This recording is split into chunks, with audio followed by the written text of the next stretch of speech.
lies do have many names. Falsehood, invention, fable. That's why they are so much fun. And often disappointing. That's why we need artists like yourself.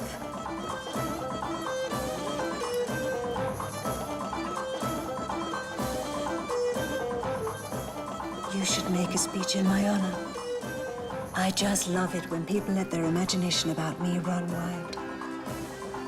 We can do something about that.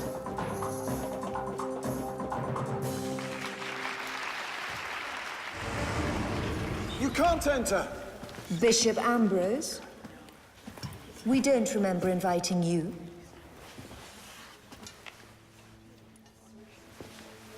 I'm here to talk to you about something more important than a simple invitation. And what would that be? Justice. I know a man, a devoted husband, father of 3 children. I remember when his wife gave birth to their first son. This man was at the front fighting for Rome. I remember when his second son died from a fever. This man was at the front fighting for Rome. I remember when this man said goodbye to his eldest son who went off and died for Rome. Today, this man is in jail. Yesterday, your guards arrested him for unpaid debts, and tomorrow they will sell him as a slave. It's the law. Debts must be paid. That's why I'm here. Because Rome has a debt to pay this man. A debt that can be paid by giving him his freedom. Find me a solution quickly. I know this man. I will look into his case. General Bartone, I'm grateful for your intervention. Forgive me for disturbing you, Empress Mother. Emperor. And since you're here, Bishop Ambrose, I would like to introduce you to Aurelius Augustine, the court orator. I've heard much about you. And I about you. I heard you are a follower of Mani. That's right. So, I have here a Manichaean, 2 Arian Christians, a traditional pagan, and a follower of Mithra. It makes you wonder where the truth lies. Or if a man can ever find it. No, Augustine. No. Man doesn't find the truth. Man must let the truth find him.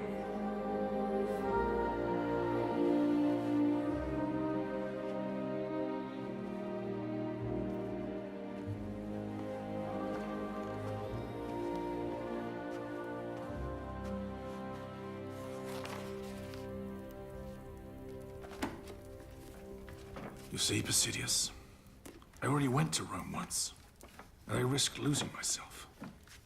Do I need to do the same thing now? But now it's the Pope who's ordered you to go. To save you. To save me, and allow my people to die.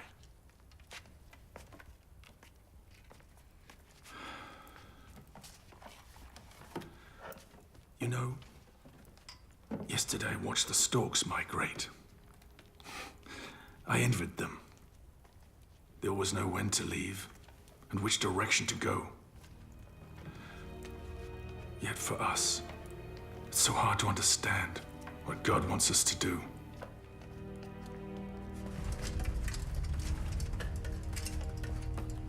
Governor. Thank you for coming, Centurion.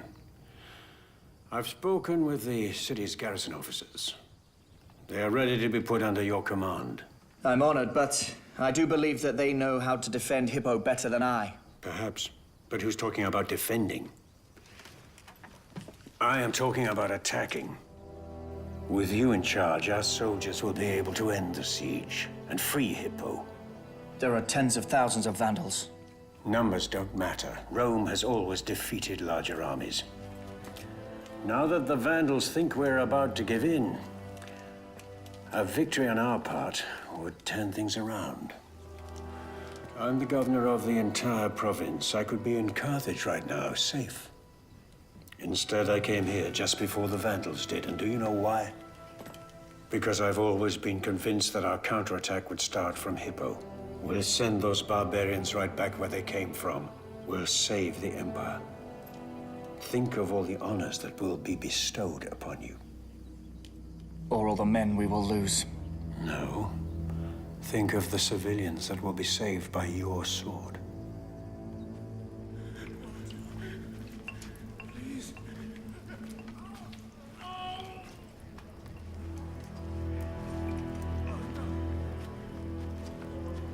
How is he? He made it through the night. With God's help, he'll get through another. Not with God's, but yours. I only tried not to cause him too much harm.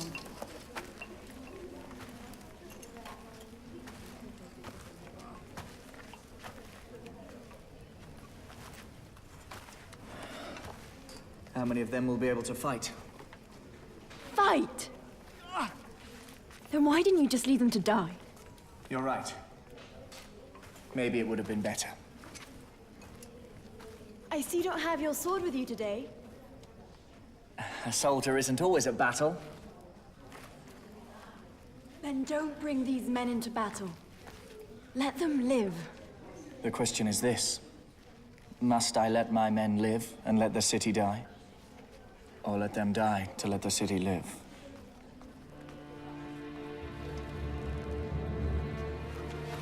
There are 12 groups of us here in Hippo. About 150 men per group. 1,800 soldiers in all.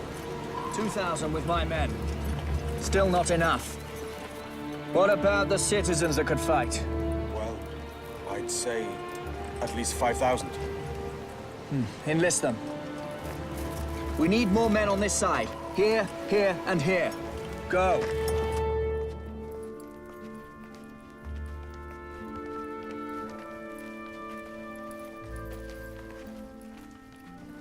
Where did they all go? When they heard their captain was preparing an attack, they went to join him. Those over there. Those there.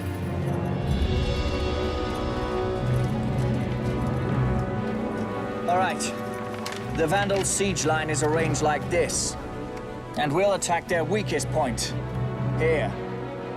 But it's the furthest point. Precisely. Where they won't expect to be attacked. That's the best place for us to catch them off guard. From the besieged to the besiegers. Centurion, I must speak to you. Give me back those wounded men. They are my responsibility. They've gone back into service of their own free will. Then order them back to the Basilica. You'll offend them. The truth is you like having their lives at your disposal. They have the right to become heroes. No, no, no. I told you to fix the lock first, okay? Or do you want to take that away as well? You Christians and your slave mentality, so submissive, pessimistic. Oh, we have a slave mentality. Look who's talking. So attached to the things of this world that you adore them as if they were gods. The world? You don't even know the world. Always hanging on your bishop's vestments. There's much more life hanging onto our bishop's vestments than in any place you've been. Life? That's what you call life? Of course that's life. You don't know what life is. You've never seen the sun that sets over the battlefield. You've never drunk water from the spring. In the middle of the desert, you've never bitten into a piece of fresh fruits after having spent weeks at sea. You have...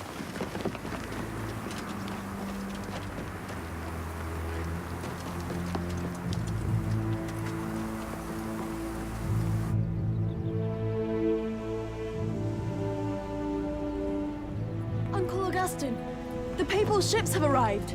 We need to get your books on board and leave immediately. And where will we go? Away from here, to safety in Rome.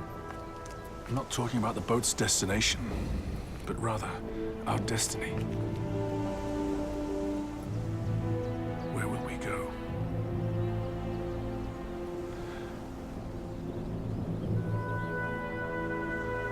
Where will I go? If I abandon the city God has entrusted to me.